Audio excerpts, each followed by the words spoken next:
सचिन, नागरिक संतप्त झालेत, मात्र लोकप्रतिनिधी कोण तिथे आलेत का? या संतप्त नागरिकांशी काय संवाद साधला जातोय का?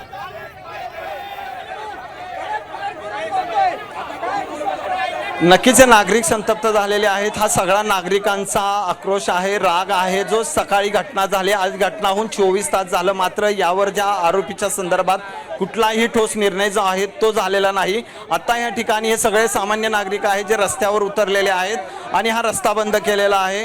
कुठलाही राजकीय नेता किंवा कुठल्याही राजकीय पक्षाचे लोक जे आहेत ते या ठिकाणी नाहीत, ते सगळे सामान्य नागरिक म्हणून या ठिकाणी उतरत असताना आरोपीला फाशीची शिक्षा जी आहे ती देण्यात यावी प्रामुख्याने अशी मागणी जी आहे ती या सर्वांकडून करण्यात येते। आणि त्यामुळे खरं तर मुंबई बेंगलोर हायवे जो आहे सचिन कुठलाही लोकप्रतिनिधी या ठिकाणी दिसत नाहीये, मात्र मी तुम्हाला विनंती करते त्या ठिकाणी जे उपस्थित आक्रमक नागरिक आहेत तुम्ही त्यांच्याजवळ जावं आणि त्यांच्या प्रतिक्रिया थेट आपल्या प्रेक्षकांपर्यंत पोहोचवाव्यात।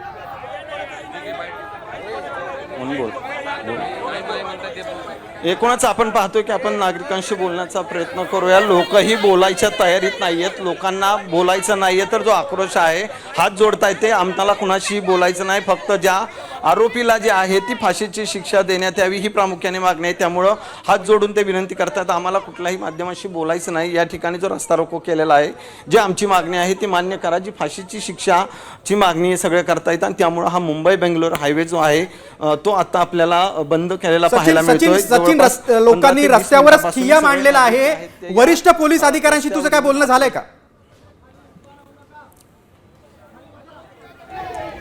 नक्कीच आपण पाहतोय की आज सकाळपासून खरं तर मुंबई बेंगलोर महामार्गावरच नसरापूर जे गाव आहे त्या ठिकाणी ही सगळी घटना झाल्यानंतर आज सकाळपासून पुणे ग्रामीण पोलिसांची संपूर्ण जी टीम आहे ती नसरापूरमध्ये होते। वाहतूक पोलीस आणि इतर सगळे जे आहेत ते या संदर्भात वेळोवेळी पाहत होते, मात्र अचानकपणे काही वेळापूर्वी या सगळ्या ग्रामस्थ जे आहेत ते आक्रमक होऊन मुंबई बेंगलोर हायवेवर आलेले आहेत। अनेक वाहतूक पोलीस अधिकारी असतील किंवा कर्मचारी असतील त्यांना या प्रकरणाची खरं तर कल्पना आल्यानंतर तेही या ठिकाणी पोहोचले, मात्र त्या अगोदर ही सगळी वाहतूक आपण पाहतोय मुंबई बेंगलोर हायवेवर जे आहे ते आता सध्या थांबवलेली आपल्याला पाहायला मिळते। धन्यवाद, तुम्ही त्या ठिकाणी उपस्थित आहात आणि त्या ठिकाणी नेमकं काय काय घडतंय तुम्ही आमच्या प्रेक्षकांपर्यंत पोहोचवत आहात, त्याबद्दल तुमचे अगदी मनापासून आभार।